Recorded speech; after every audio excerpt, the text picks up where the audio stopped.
Même ceux qui ne sont pas ici avec nous connaissent les versets. Mais est-ce que quand tu prends, est-ce que ça te parle à toi-même? J'aimerais parler de quelques vertus de la parole de Dieu. La parole de Dieu éclaire notre sentier et nous préserve du danger. Psaume 119, verset 105, il est écrit « Ta parole est une lampe à mes pieds, une lumière sur mon sentier. » Je comprends donc par là que mon sentier est sombre. Je comprends donc par là que lorsque je n'ai pas ta parole, je suis dans les ténèbres. Lorsque je n'ai pas ta parole, un danger peut m'arriver. Deuxième vertu de la parole de Dieu. La parole de Dieu est la clé pour réussir dans ses entreprises et dans sa vie. Josué 1, verset 8. Que ce livre de la loi ne s'éloigne point de ta bouche. Médite le jour et nuit et agis fidèlement. Et ainsi tu auras du succès dans tes entreprises. Par rapport à ça, par rapport au fait que c'est la clé pour réussir dans ces entreprises, je vais juste donner un témoignage. Lorsque je passais le concours pour la spécialité, la deuxième phase, j'ai étudié, mais le matin là, avant d'aller composer, j'ai entendu une voix me dire, il y avait 2 coups, lisez 2 coups là. Je suis parti, je me suis assis, les 2 coups sont venus. Donc j'ai écrit tranquillement. Lorsque tu n'écoutes pas Dieu, tu ne vas pas réussir. Parce que si tout le monde doit aller à droite, mais que Dieu te dit d'aller à gauche et que toi tu vas à droite, tu ne vas pas réussir. Tu ne vas pas réussir. La parole de Dieu vient te préserver de l'échec. La parole de Dieu vient te préserver de mauvais choix. Ce n'est pas parce que nos aînés ont fait de mauvais choix que nous devons aussi persévérer dans les mauvais choix. Troisième vertu de la parole de Dieu. La parole de Dieu guérit.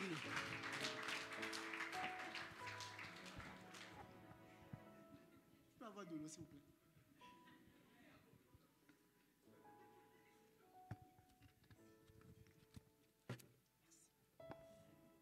Troisième vertu de la parole de Dieu. La parole de Dieu guérit. Psaume 107, verset 19 à 20. Dans leur détresse, il cria à l'Éternel et il les délivra de leurs angoisses. Il envoya sa parole et les guérit. Il les a arrachés à la tombe. J'aimerais dire à quelqu'un, la parole de Dieu a assez de puissance en elle pour te guérir. La parole de Dieu seule a assez de puissance en elle pour te guérir. Un homme de Dieu m'a dit une fois, Jacques-Marie, la parole prophétique a assez de puissance en elle pour s'accomplir toute seule, même si tu ne fais rien. La parole de Dieu a en elle un arsenal thérapeutique pour te guérir. Quatrième vertu de la parole de Dieu, c'est que la parole de Dieu nous fortifie et la parole de Dieu nous relève. Lorsque vous traversez les moments difficiles, lisons la parole de Dieu. Lisons la parole de Dieu. Amen. Deuxième caractéristique d'un serviteur selon le cœur de Dieu, c'est qu'il doit être et avoir la nature de Dieu. On a parlé tout à l'heure du fait qu'on a dit père, n'est-ce pas? On a dit papa. Le mot père signifie source. Dans ce sens-là, je comprends donc que ce que je suis, c'est Dieu qui en est la source. Et lorsque je parle d'avoir la nature de Dieu, je parle d'avoir le même ADN que Dieu. Il y a l'ADN génétique. J'aimerais aussi nous dire qu'il y a l'ADN spirituel. Et lorsque l'ADN spirituel est transcrit et traduit, on obtient le caractère spirituel. Un serviteur selon le cœur de Dieu doit avoir en lui le caractère qui s'exprime. Il doit avoir d'abord l'ADN spirituel, mais également avoir le caractère qui s'exprime. Lorsque je disais qu'il veut des serviteurs selon son cœur, les serviteurs selon son cœur, ce sont les fils et les filles. Ce ne sont pas les enfants. Les enfants ne sont pas assez matures pour comprendre les enjeux de la mission. Mais les fils et les filles sont assez matures pour comprendre. D'ailleurs, les fils et les filles incarnent le Père. Les fils et les filles représentent le Père. C'est pour ça que vous pouvez voir, lorsqu'il y a une entreprise et qu'on doit envoyer quelqu'un pour représenter le Père, on n'envoie pas l'enfant de 5 ans. On n'envoie pas celui-là qui vient d'avoir le bac et qui continue de faire la belle vie. On envoie déjà celui-là qui est auprès du Père et qui est en train d'apprendre. Le serviteur selon le cœur de Dieu, c'est le Fils. J'aimerais nous demander ce matin, est-ce que nous sommes des fils et des filles? Est-ce que nous nous préoccupons de la mission? Est-ce que nous nous préoccupons de ce que Dieu veut? Ou bien nous sommes simplement encore des enfants. Nous sommes encore au lait et à l'eau. Le fils ne se nourrit pas du lait. Il se nourrit de la nourriture solide. Et quand je dis se nourrir de la nourriture solide, il passe du temps dans la présence de Dieu, dans la prière, dans la méditation. Il ne lit plus la Bible, il médite afin de décortiquer la parole de Dieu pour lui. Lorsque je dis avoir la nature de Dieu, la première chose, quelle est la nature de Dieu? C'est d'abord que Dieu est esprit. C'est la première nature de Dieu. La Bible nous dit que Dieu a dit, créons l'homme à notre image, à notre ressemblance. Dieu est d'abord esprit.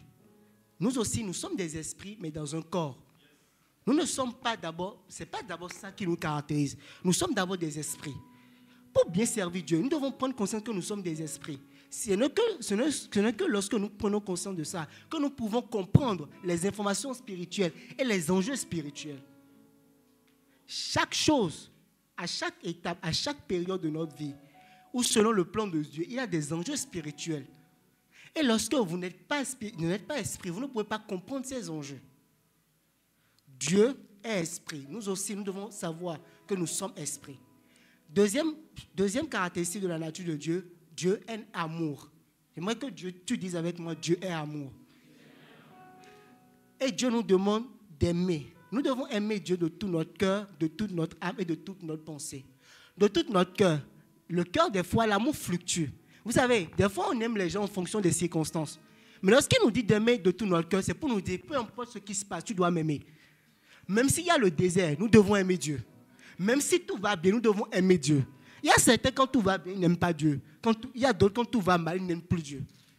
Lorsqu'il dit, tu aimeras ton Dieu de tout ton cœur, c'est pour dire, peu importe les circonstances, ça ne doit pas être une émotion qui fluctue, mais ça doit être un amour qui est bien précis. Ça doit être quelque chose qui ne change pas. Aimer Dieu, c'est garder ses commandements. Aimer Dieu, c'est obéir à sa parole. Pour faire court, pour ne pas aller dans les détails. Lorsque nous disons que nous devons aimer Dieu, nous devons obéir à sa parole. Que ce soit ce qui est écrit dans la Bible ou ce qu'il te dit à toi-même. Des fois, nous pensons qu'il faut seulement obéir à ce qui est écrit dans la Bible. Mais est-ce ce qu'il te dit à toi-même? Peut-être que, je ne sais pas, ça fait 2 ans, il t'avait dit, il faut que tu rentres en retraite, je veux te parler. Mais depuis 2 ans là, non. Tu n'obéis pas. On ne va pas se mentir, tu n'obéis pas. Nous ne devons pas seulement aimer Dieu, nous devons aussi aimer nos frères et nos sœurs. Ça, je sens que la partie là, je n'aurai pas beaucoup de amen. Que signifie aimer nos frères et nos sœurs? La première chose, c'est de pardonner. Aujourd'hui, on a comme l'impression que dans le lexique des chrétiens, les mots pardon et réconciliation ont disparu. On a comme l'impression qu'aujourd'hui, ça n'existe plus. Tu vas voir ce que je vais te faire. Non, on ne parle pas comme ça. On ne parle pas comme ça. Il faut pardonner. Aimer, c'est pardonner. Lorsque tu dis que tu aimes, tu dois pardonner. Ne dis pas ce qu'il m'a fait est trop. Non, si Dieu gardait en historique les péchés qu'on a faits et qu'il faisait sortir ça pour chacun d'entre nous, la grâce, on ne va plus parler de grâce. Hein. On ne va plus parler de grâce. Tout comme Dieu t'a fait grâce, il faut que tu fasses aussi grâce à l'autre. La Bible dit de pardonner 77 fois 7 fois. Donc autant de fois que possible. Ce n'est pas possible que le chiffre 7, c'est le chiffre de la perfection en hébreu. Donc il est en train de dire pardonner jusqu'à ce que toi-même, tu atteignes la perfection. Ce qui est impossible. Si toi-même tu ne peux pas être parfait, les autres ne peuvent pas être parfaits. Par conséquent, il faudrait que nous apprenions à pardonner. Il faudrait que nous apprenions à pardonner. J'aimerais dire à quelqu'un ce matin, peu importe ce qu'il t'a fait depuis 2017, pardonne, s'il te plaît. Pardonne, s'il te plaît. L'amour de Dieu t'a pardonné. Alors toi aussi, tu dois pouvoir pardonner les autres. Lorsque je parle aussi d'aimer nos frères et nos sœurs, de quoi je veux parler? Je veux parler d'arrêter de jalouser, de critiquer et de convoiter ce que l'autre a. Papa Collins, aujourd'hui, c'est à l'église que tu vas souvent voir qu'il y a une forme de convoitise qu'on ne trouve même pas dans le monde. Malheureusement. Malheureusement. Vous savez le problème? Le problème, c'est que quand vous êtes dans une église où il y a la jalousie, la convoitise, le diable va faire son nid tranquillement. Il ne va pas trop parler. Vous savez pourquoi le diable est rentré en Judas? Parce que Judas avait les prédispositions pour que le diable rentre en lui. C'est la seule explication que je peux donner. C'est pour cela que le diable est rentré en lui. Dans une église où on se jalouse, on critique négativement, ou bien on convoite ce que l'autre a, il n'y a plus l'esprit, il y a les œuvres de la chair. Il y a les œuvres de la chair. ce n'est pas normal que toi, tu jalouses toujours. Ce n'est pas possible. Donc, lorsque Samuel va venir, tu vas jalouser Samuel. Lorsque Jean-Ré va venir, tu vas jalouser Jean-Ré. Finalement, le problème, c'est toi, ce n'est pas les autres.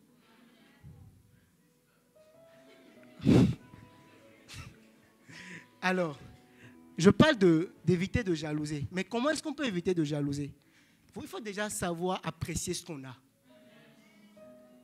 Il faut savoir apprécier ce que tu as. Si tu veux rentrer à la maison, dis au Saint-Esprit, Saint-Esprit, montre-moi ce que j'ai. Comme qualité, comme compétence, qu'est-ce que j'ai? Lorsque vous savez ce que vous avez, vous n'allez pas envier quelqu'un. Lorsque vous connaissez vos compétences, vous n'allez pas envier quelqu'un. Lorsque vous êtes ici à la chorale et que tu sais que toi tu fais alto, l'autre fait ténor, tu ne vas pas l'envier. Il faut apprendre à apprécier ce qu'on a et aussi à apprécier ce que les autres ont. C'est lorsque tu apprécies ce que les autres ont que tu ne vas plus jalouser. Un serviteur selon le cœur de Dieu ne doit pas jalouser. Je me suis posé la question. Est-ce que David ne jalousait pas ses frères par hasard? Parce que lui était dans les champs. Je ne pense pas. Parce que si c'était le cas, Dieu n'allait même pas donner ce témoignage de lui. Il s'est contenté de ce qu'il avait. Il savait ce qu'il avait. C'est pour cela que le jour de la bataille, il a dressé son CV.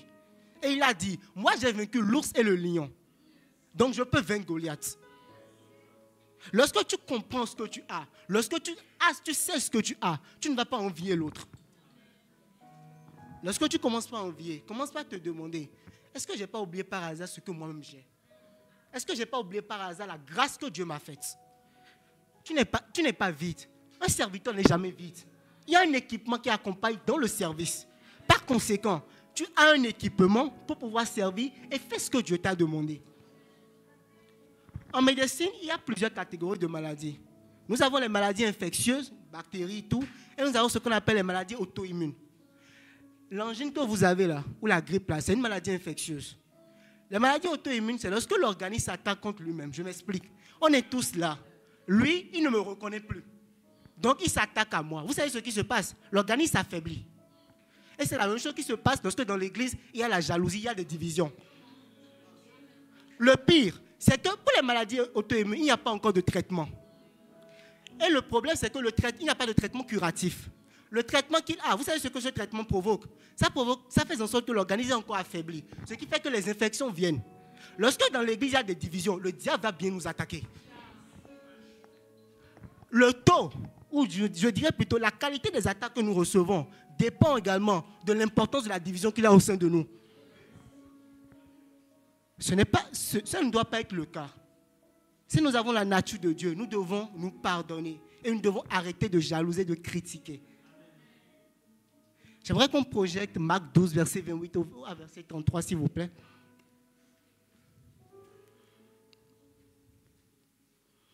Marc 12, verset 28 au verset 33. Alors, Marc 12, verset 28 au verset 33 dit, un des scribes qui les avait entendus discuter, sachant que Jésus avait bien répondu aux Sadducéens, s'approcha et lui demanda, quel est le premier de tous les commandements? Jésus répondit, voici le premier, écoute Israël, le Seigneur, notre Dieu est l'unique Seigneur. Et tu aimeras le Seigneur ton Dieu de tout ton cœur, de toute ton âme, de toute ta pensée et de toute ta force. Voici le second, tu aimeras ton prochain comme toi-même. Il n'y a pas d'autre commandement plus grand que ceux-là. Le scribe lui dit, bien maître, tu as dit avec vérité que Dieu est unique et qu'il n'y en a point d'autre que lui. Et que l'aimer de tout son cœur, de toute sa pensée, de toute son âme et de toute sa force, et aimer son prochain comme soi-même, c'est plus que, j'aimerais que vous regardez bien ça, si c'est votre Bible, soulignez, c'est plus que tous les holocaustes et tous les sacrifices. C'est ça qu'on appelle l'adoration. L'adoration, ce n'est pas les holocaustes et les sacrifices que nous offrons, c'est notre vie même que nous offrons. C'est pour cela que lorsque Abel et Caïn ont fait le sacrifice, Dieu a d'abord agrégé Abel. Pourquoi? La Bible nous dit que Dieu agréa Abel et son sacrifice. Ce n'est pas d'abord le sacrifice qu'il a agréé, c'est d'abord la personne qu'il a agréée. Ce n'est pas le sacrifice d'abord qu'il a agréé, c'est la personne qu'il a agréée. C'est pour cela que la Bible nous dit que de nous offrir comme des sacrifices vivants. Un serviteur selon le cœur de Dieu est d'abord un adorateur. L'adoration, ce n'est pas chanter, ce n'est pas venir lever les mains ici. C'est le style et le mode de vie que tu as chaque jour. L'adoration, c'est le style et le mode de vie que tu as chaque jour. L'adorateur s'offre lui-même sur l'autel comme sacrifice. Et j'aimerais aussi dire une chose. Là où il y a un adorateur, il y a des délivrances qui se font. David, lorsque David jouait de la harpe, Saül a été délivré de l'esprit. Ah, un serviteur selon le cœur de Dieu, un adorateur, lorsqu'il entre quelque part, il y a des délivrances qui s'opèrent. Par sa présence, il y a des délivrances qui s'opèrent. Amen. Toujours en ce qui concerne la nature de Dieu, une autre caractéristique de la nature de Dieu, c'est l'intégrité. J'aimerais te poser la question, est-ce que tu es intègre? Au boulot, est-ce que tu es intègre? L'intégrité renvoie à la justice de Dieu. Et la justice de Dieu, c'est appliquer sa parole. Est-ce que tu es intègre? Genèse 17, verset 1, parole de vie. On dit, quand Abraham a 99 ans, le Seigneur se montre à lui. Il dit à Abraham, je suis le Dieu Tout-Puissant. Vis sous mon regard et fais toujours ce qui me plaît. La version Louis II dit, je suis le Dieu Tout-Puissant, marche devant ma face et sois intègre. L'intégrité, c'est faire ce qui plaît à Dieu. Est-ce qu'on peut donner un bon témoignage de toi à la maison, là où tu travailles? Ou bien on va dire, ce serviteur de Dieu, c'est un escroc. Ou bien on va dire, ce serviteur de Dieu, c'est un marmailleur. Ou bien on va dire, ce serviteur de Dieu, là, il ne tient pas ses promesses. Une vie d'intégrité, c'est une vie de sanctification et de consécration. La sanctification, c'est ce que nous faisons tous, mais la consécration, elle est personnelle. Le mot en hébreu, c'est kadosh. Ça veut dire se mettre à part. La consécration de Savéron n'est pas ma consécration. Lorsque Dieu vous dit de se consacrer, il est en train de te dire en fait, fais ce que moi je te dis. Fais ce que moi je te dis. Peut-être qu'il te dit de ne plus manger certaines choses. Il y a certaines personnes que je connais qui ont le don de guérison. Ils ne touchent pas les cigarettes. Ça, c'est une forme de consécration. Ce n'est pas de la sanctification. Il y a certaines personnes, ils ne regardent pas certains films. Moi-même y compris, je ne regarde pas les films d'horreur. Est-ce que tu te consacres? L'intégrité, c'est la sanctification et la consécration. Est-ce que tu as une vie de consécration? Le serviteur selon le cœur de Dieu, qui plaît à Dieu, c'est celui-là qui a une vie de consécration. C'est celui-là qui se consacre chaque jour, peu importe les circonstances. Ce que je dis, c'est vrai que c'est difficile. Nous sommes dans un contexte où il y a plusieurs choses qui peuvent nous corrompre. Mais j'aimerais nous exhorter ce matin à nous consacrer davantage, peu importe les circonstances. Amen. Je vais terminer par la troisième caractéristique d'un serviteur selon le cœur de Dieu. Un serviteur selon le cœur de Dieu, c'est un intercesseur. Un serviteur selon le cœur de Dieu, c'est un intercesseur. C'est quoi intercéder? Intercéder, c'est plaider la cause de quelqu'un. Donc, on renvoie vers le juridique et vers le tribunal. Lorsqu'on dit que vous êtes intercesseur, vous vous mettez à plaider la cause de quelqu'un afin que cette personne soit vivante. Un intercesseur, l'intercesseur, ce n'est pas d'abord celui qui vient au département d'intercession les lundis, mais c'est celui-là qui a pris conscience que, étant donné qu'il y a un intercesseur dans le ciel, pour moi, Jésus-Christ, moi aussi je suis un intercesseur pour les autres. Un serviteur selon le cœur de Dieu est un intercesseur. David était un intercesseur. C'est pour cela que lorsque le lion et l'ours sont venus, il allait libérer les brebis de la gueule de l'ours et du lion. L'ours et le lion représentent des formes d'attaque spirituelle. Et ce qui s'est passé, c'est que, étant donné qu'il est intercesseur, il s'est dit, je ne peux pas laisser ces brebis-là mourir ainsi. J'aimerais te poser la question, qui est-ce que tu portes en prière? On a beaucoup de sujets de prière. On a l'agrandissement du temple de l'église. Il y a les mariages qui sont là. Il y a les études des gens qui sont là. Qui est-ce que tu portes en prière? Ou bien c'est seulement, dans ta prière, c'est seulement donne-moi. Moi. Qui est-ce que tu portes en prière? Pour qui intercèdes-tu? Vous savez, des fois, Dieu ne te parle pas parce que tu n'intercèdes pour personne. Si tu veux que Dieu te parle, commence à intercéder pour les gens. Si tu veux que Dieu te dise des choses, commence pas à intercéder pour les gens. Il te parlera des vies des gens. Pas pour que tu exposes, mais pour que tu puisses fléchir le genou. Lorsqu'on parle d'intercéder, on parle d'aller plaider la cause. Vous savez, en Israël, il y avait les prophètes, il y avait les sacrificateurs. Le prophète, lui, il venait seulement donner la parole et il part. Ce n'est pas son problème ce qui va se passer. Mais le sacrificateur, il était chargé du fait que le peuple doit obéir à la parole de Dieu. C'est pour cela que quand vous lisez la Bible, vous allez remarquer que Dieu blâme souvent plus les sacrificateurs que les prophètes. Il blâme les faux prophètes, mais il blâme plus les sacrificateurs que les prophètes. Pourquoi? Parce qu'ils n'ont pas fait leur fonction. Un intercesseur est un sacrificateur. C'est d'abord celui-là qui fait tout pour que le cœur du peuple revienne à Dieu. Il y a un frère qui ne vient plus à l'église. Est-ce que tu as prié pour qu'il revienne? Il y a quelqu'un qui est en train de faiblir dans sa foi. Est-ce que nous avons prié ou bien nous nous sommes assis pour critiquer? Aujourd'hui, nous commettons des péchés collectifs au lieu d'intercéder de façon collective. Aujourd'hui, nous nous asseyons pour critiquer les autres. Aujourd'hui, c'est devenu notre travail.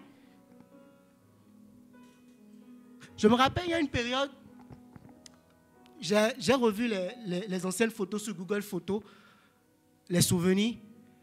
Il y avait une période, 2019-2020, où on allait chez Respo Darlin pour prier ensemble. Et ces moments m'ont fait du bien. Si je suis là, si je suis ce que je suis, c'est aussi par ces moments. Mais aujourd'hui, est-ce que nous nous réunissons pour prier pour les autres? Mais quand nous nous réunissons, c'est pour critiquer. C'est pour dire tel a fait telle chose. Le pire, même si nous ne prions pas, est-ce que quand nous nous réunissons, c'est pour faire sortir des projets?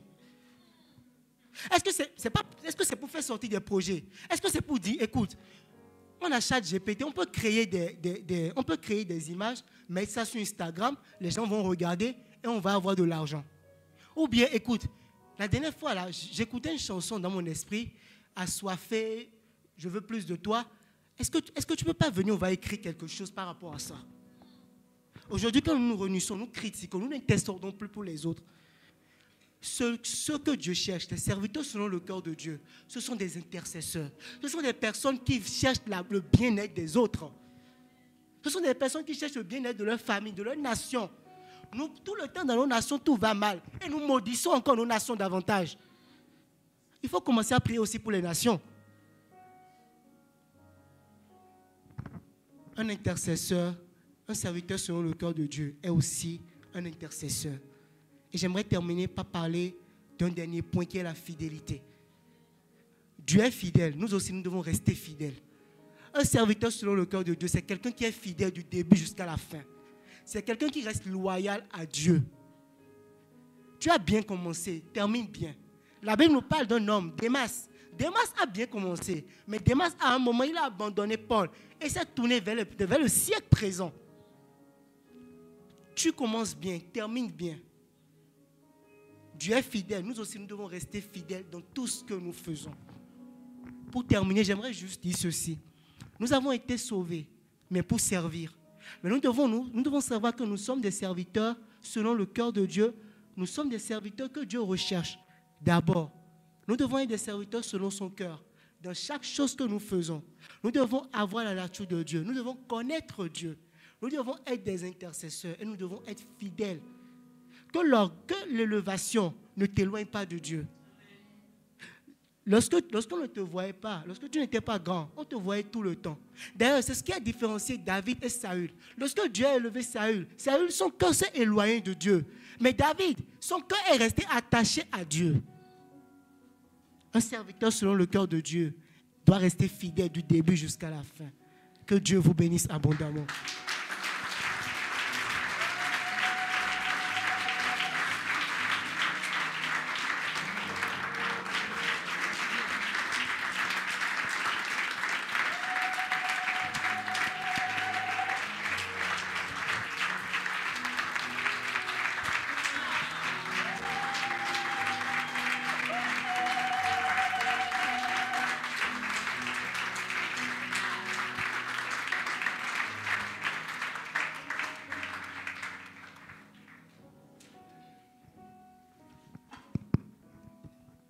Alléluia.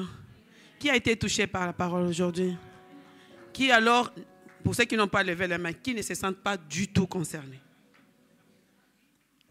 Donc, je recommence la question. Qui se sent touché par la parole de ce matin? Gloire au Seigneur. En tout cas, cette parole est très profonde. Bien-aimé Jacques-Marie, que Dieu te bénisse. Que Dieu continue à t'utiliser en tout cas. Cette parole vraiment concerne l'Église tout entière.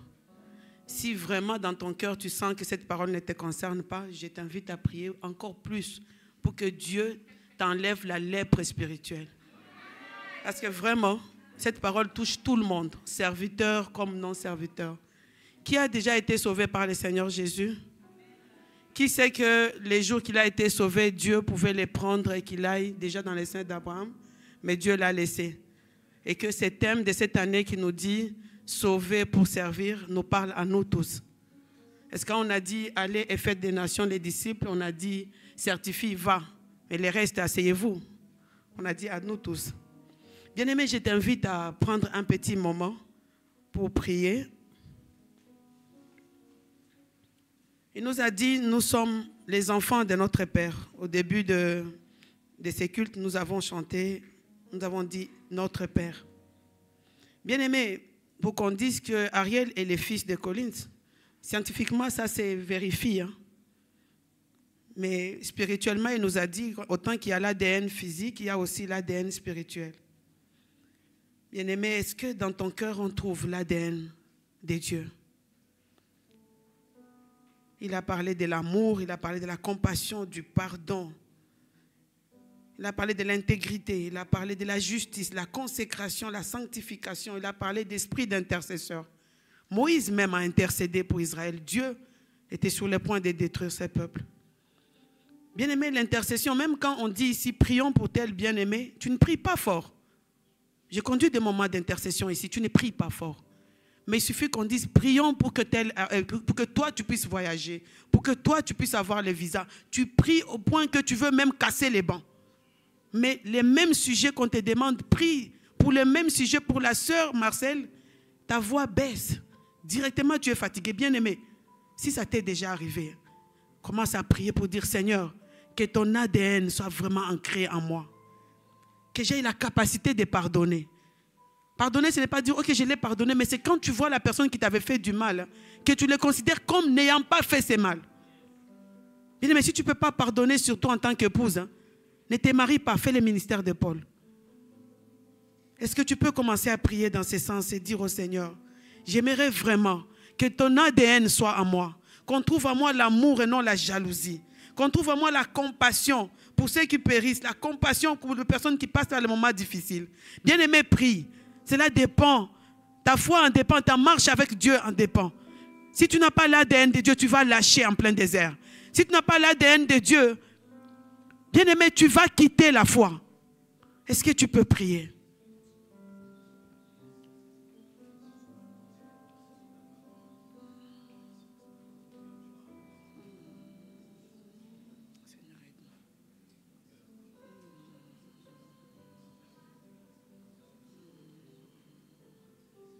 Accorde-nous, Seigneur, d'avoir ton ADN.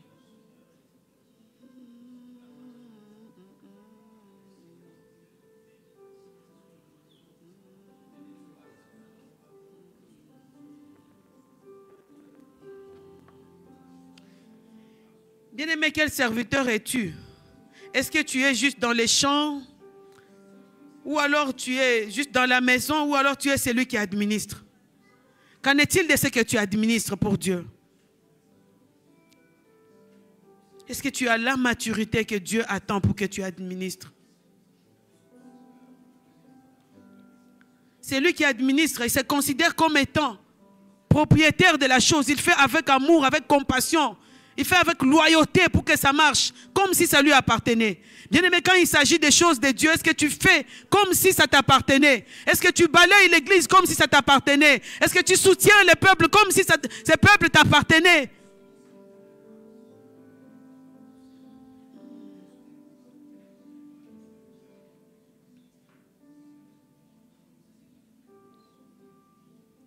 Les prédicateurs ont encore enchéri pour dire autant nous serons divisés, autant le diable aura sa place dans cette église.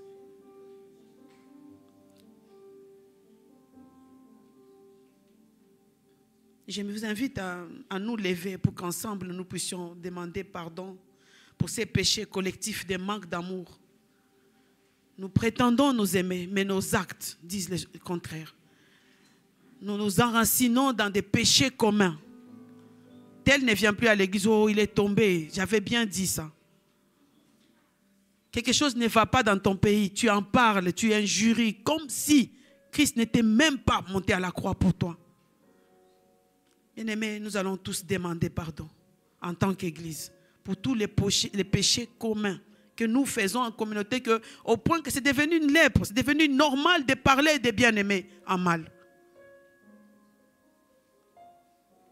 Est-ce que nous pouvons demander pardon à Dieu ensemble en tant qu'église?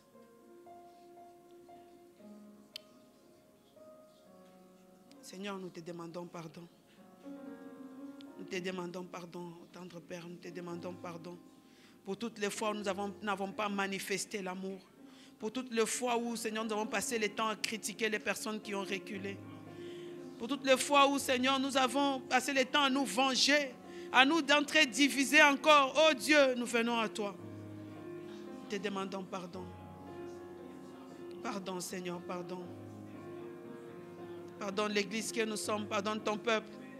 Pardonne-nous, Seigneur. Donne-nous encore de nous aimer davantage. Au lieu de nous critiquer, nous aimer. Au lieu de nous critiquer, prions pour les autres. Au lieu de nous critiquer, que nous puissions nous mettre à la brèche pour les autres dans l'esprit, Seigneur. Oh Dieu, ta parole d'aujourd'hui, Seigneur, elle est venue, Père de gloire, elle tombe à pic. Nous ne pouvons pas, Seigneur, sans toi.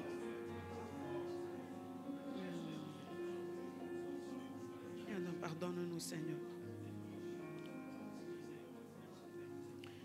Bien-aimé, comme je le disais au début, il est probable que tu passes par un désert. Ou alors, si tu n'es pas dans le désert, quand tu seras dans le désert, il est important que tu comprennes la parole de Dieu. C'est quand Israël était dans le désert que Dieu a donné les 10 commandements. Bien-aimé, quels sont les commandements que Dieu t'a donnés? C'est vrai, les 10 commandements, nous les avons dans la Bible déjà. Mais il y a forcément un commandement que Dieu t'a demandé à toi particulièrement, dans les déserts, ce que Dieu t'a demandé de faire. Est-ce que tu peux prier pour que le Seigneur t'aide, que tes oreilles soient attentives, pour que tu captes, pendant que tu passes les moments de désert? Bien-aimé, laisse-moi te dire, si tu ne comprends pas le pourquoi est-ce que Dieu t'a fait passer dans les déserts, eh bien tu vas tourner là-bas 40 ans. Mais si tu fais un effort, tu te concentres, tu écoutes la parole de Dieu, tu la mets en pratique, en précision pour toi, et tu les sers selon ce que lui attend, au lieu de créer les embouteillages, vite tu sortiras du désert et tu verras Canaan. Est-ce que tu peux prier dans ce sens?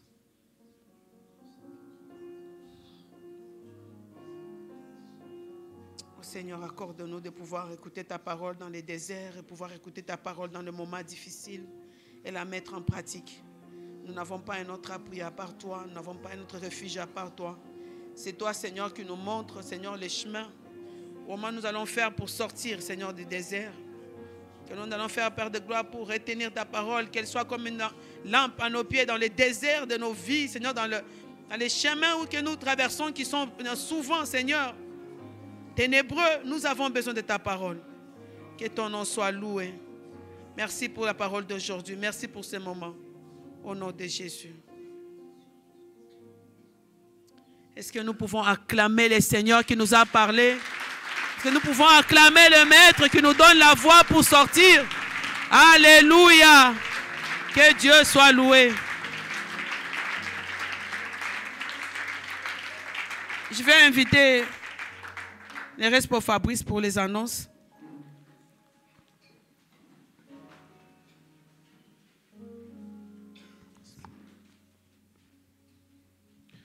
Shalom Église, soyez bénis de là où vous êtes. Jacques-Marie Léou, merci pour la prédication, que Dieu te bénisse. Alors rapidement, l'Église aimerait ici accueillir ceux que nous visitent pour la toute première fois. Vous êtes là des passages, vous êtes là pour raison des vacances ou pour autre raison, prière de vous tenir debout de là où vous êtes, nous allons vous recevoir ce matin. Est-ce qu'il y a parmi nous ceux que nous visitent pour la toute première fois? Si vous êtes là, nous vous prions de vous tenir debout, s'il vous plaît. D'accord. Amen. Alors, rapidement, les annonces hebdomadaires. Chaque mercredi, nous avons sorti témoignage à l'église. Chaque mercredi, nous avons sorti témoignage de 19h à 21h. Je rappelle ici que ces sorties concernent toute l'Église. Chaque jeudi, nous avons une réunion d'études bibliques de 19h à 20h30. Chaque vendredi, nous avons soirée de prière ici à l'Église de 19h à 21h. Les samedis, il y a les nettoyages qui se réunissent ici de 9h à 11h pour nettoyer les temples. À partir de 13h dans la salle Carrefour, nous avons le cours d'affermissement et à partir de 15h jusqu'à 18h, c'est la répétition de la chorale. Et dans la soirée, à partir de 19h jusqu'à 21h, il y a la sortie du groupe témoignage. Nous rappelons également que nous avons la diaconie qui est toujours là, qui est disponible. Et pour tous ceux d'entre vous qui ont des besoins particuliers, vous pouvez vous approcher de la sœur Dolores ou du frère Samuel. Nous rappelons également le programme national 5 minutes avec Jésus chaque lundi sur la page de l'Église évangélique au Maroc sur Facebook. Les annonces spéciales. À l'occasion du concert du 4 mai 2025, dénommé le concert de la victoire, qui est organisé par la structure Divine Éclat événementiel, nous tenons à rappeler aux pasteurs et à l'ensemble de l'Église que votre présence sera d'un soutien énorme pour cet événement. Je pense que nous avons reçu quelques personnes ici il y a quelques semaines qui sont venues nous partager ou nous informer par rapport à ces concerts. Nous rappelons que ces concerts-là, c'est pour la semaine prochaine, c'est les 4 mai. Et donc, les billets, les tickets, c'est seulement à 120 dirhams. Donc, à la fin, si vous souhaitez prendre les tickets, vous pouvez vous approcher de moi ou du frère Darlin. Nous allons vous apporter de plus amples informations. Nous informons également que les inscriptions au baptême sont ouvertes. Et si quelqu'un désire se faire baptiser, vous pouvez vous approcher de la sœur Dolores ou du pasteur Thierry. Et également, c'est mardi 29 avril, nous aurons CP Leader. Amen. Est-ce qu'il y a des leaders parmi nous? Voilà. Il y a plusieurs personnes qui m'ont écrit les mardis passés pour me demander si la réunion était les mardis passés. Pourtant, on a bien dit ici que c'est le 29 avril. Donc, je rappelle que c'est ce mardi-là et la présence de tous les leaders est vivement souhaitée. J'aimerais ici inviter les personnes ci-après, les frères Gédéon, ensuite les frères Joël pour la JAM. Rapidement. On va commencer avec les frères Gédéon, ensuite ce sera Joël.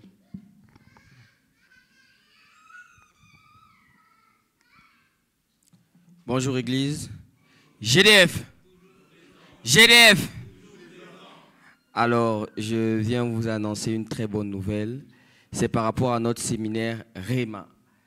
Le séminaire REMA, cette année, se tiendra à Kénétra du 17 au 18 mai. Et le thème de notre séminaire est « L'ambassadeur du Christ, soit un homme, tu tousses » dans cette génération qui prospère à tout égard. Tu pousses, un homme, tu pousses. Un homme, tu pousses, c'est un homme qui marque au fait sa génération. On peut dire marqué. Et on aura comme orateur le docteur Adimi et le pasteur Clément Poutou. Le séminaire va se passer à Kénétra, mais en Marrakech a droit qu'à 5 places. Donc, on a besoin de 5 personnes. Si tu veux participer au programme, n'hésite pas à la fin du culte, soit tu me vois, soit tu vois le frère divin. Le billet pour l'heure, si tu prends un ticket, c'est 49 dirhams l'aller et 49 dirhams le retour. Tu seras logé, nourri. Donc, on a besoin de 5 personnes. Je crois qu'il y a déjà une place qui a été prise. Il y a une place qui a été prise. Il reste 4 places. Alors, soyons violents. Il y a encore un autre cas. Si tu penses que peut-être que tu n'as pas assez d'argent pour partir, ne t'en fais pas. Viens voir le bureau et on verra ce qu'on fera. Amen. Que Dieu vous bénisse. Shalom à tous. J'espère qu'on passe un bon culte jusqu'ici.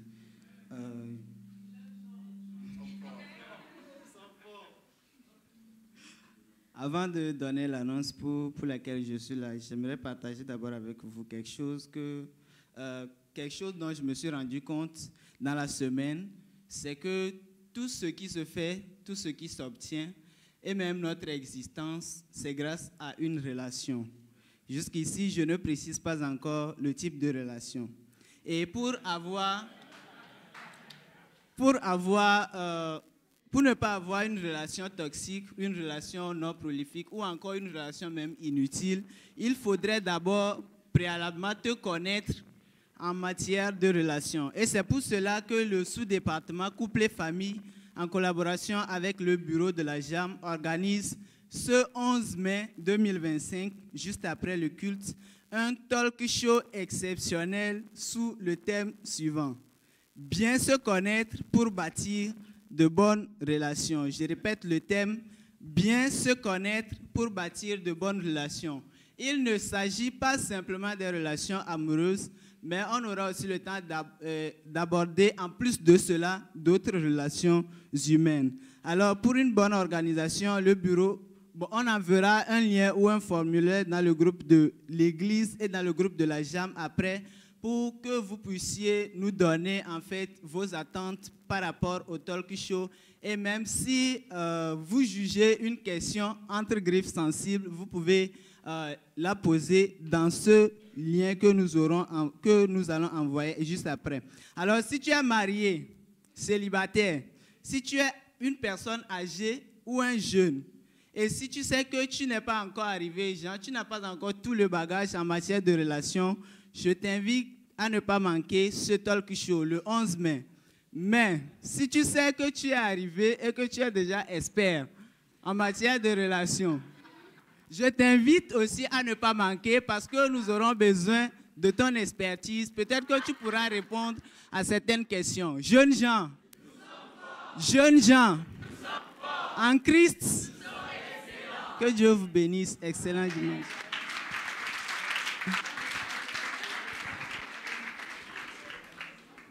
Amen. Que Dieu te bénisse, hein, Joël. Alors, les anniversaires, est-ce qu'il y a parmi nous ceux qui ont fêté leur anniversaire au courant de la semaine? Si vous êtes là, prière de vous tenir debout, nous allons chanter et prier pour vous. Est-ce qu'il y a eu ceux que... Voilà, nous avons notre frère derrière. Quelqu'un d'autre? D'accord, on va chanter et prier pour notre frère. Tu vas chanter et je vais donner le micro à...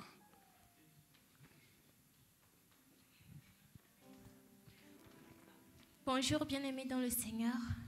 Alors nous allons chanter pour notre frère qui a fêté dans cette semaine. Seigneur, tu vois mon frère qui a fêté. Seigneur, tu vois mon frère qui a fêté. Seigneur, tu vois mon frère qui a fêté. Seigneur, tu vois mon père